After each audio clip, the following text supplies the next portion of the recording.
What is purposive communication in education?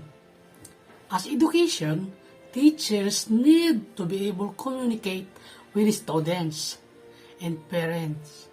Good communication skills are important for the success of any teaching professions. In this article, we explore why it is necessary to have good communication skills.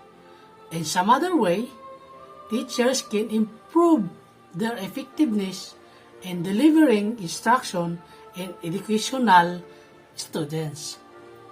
First impression do matter.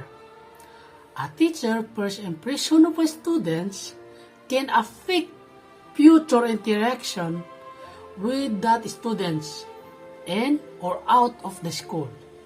Therefore, a teacher must demonstrate positive image through verbal cues and non-verbal messages such as tone of voice, facial expression, body language, eye contact, etc. Here are a few other ways how teacher can improve communication skills.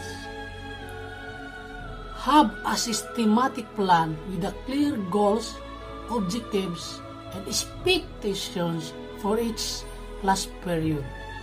Then, have enough engagement with the students involving them in academic activities and experiences outside the classroom.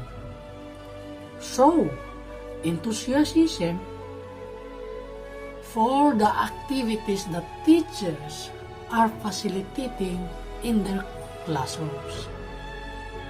Communicate the importance of the roles as a teacher and role models to their students.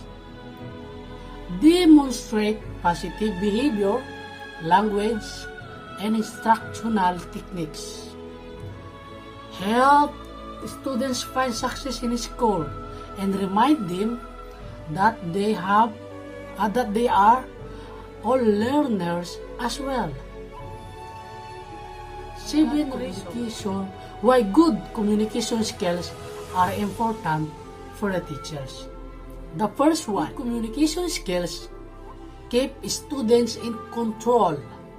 Unlike other professionals like doctor, pilots, engineers, teachers are not in control of their environment. It is not their job to manage the everyday operations of a classroom. However, in today's fast-paced society, teachers must exhibit leadership skills and positive behavior to ensure that the student stay focused and have the positive relationship with the teachers and schools. The second one, improve students' learning. How? Students need to be able to learn in classroom setting if they are going to complete their education and enter the workforce. On the flip side, students need to be able to understand and interact positively with teachers if they want an education that will help them reach their educational, career, and life goals. And the third one is help teachers spot problems. By identifying potential problems with the students early, the teacher can adjust their plans according to help the students reach their various educational goals. For example, suppose a student is sleeping in school or exhibiting behavior outside the expected norm. In that case, an observant teacher can explore ways to adjust the class schedule, curriculum, and other activities to help support these students' need. The fourth, help in dealing with special needs children. Basic communication skills will help teachers respond appropriately when their special needs children ask for extra attention or needs, or an emotional release from some type of stressor in her day.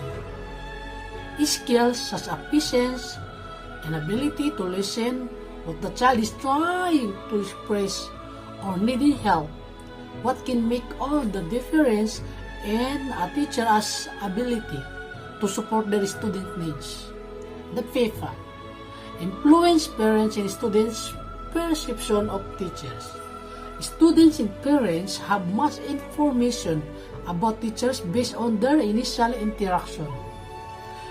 Classroom interactions and a conversation with other students or parents who have a positive experience with that teacher. Teachers who can remain positive and approachable and keep the lines of good communication skills open with the students and parents tend to have fewer problems with their instructional program and professional reputation. The sixth, decrease teacher turnover. Teachers who exhibit poor communication skills may not last long in a classroom. Job due to student or parent complaint or teacher resignation due to stress, burnout, or other issues related to job. The seventh and the last is improves parent-teachers interactions. By not communicating with parents or the schools, teachers can put themselves in a position to be continually picked on or reprimanded for things that other parents or teachers find offensive.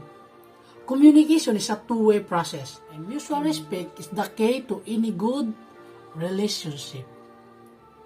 Why good communication skills are important for the teachers? What are 5 good communication?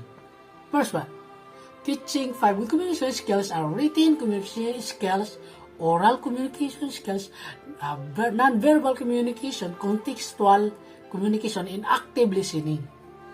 What makes a good communicator? Teach a good communicator is made by practice and some tips such as choice of word, creating a connection with the students, and understanding their students. And why is communication a part of the education? Communication is important because it helps to make connection with the students and understand them, and help to communicate our needs and wants. What is the most important communication skills? The most important communication skill in student is listening.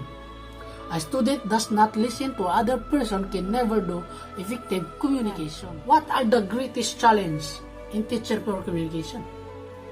The greatest challenge in teaching communication are the irrelevance of the students, lack of attention, and distraction.